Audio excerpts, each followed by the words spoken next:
You ask Tiger to solve. This deals with linear equations with one unknown.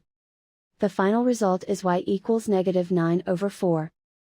Let's solve it step by step. Simplify the expression. Simplify the arithmetic. Swap sides.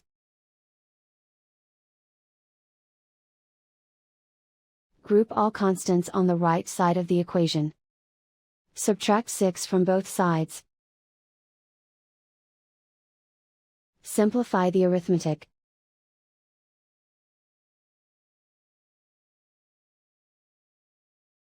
Isolate the y. Divide both sides by 4.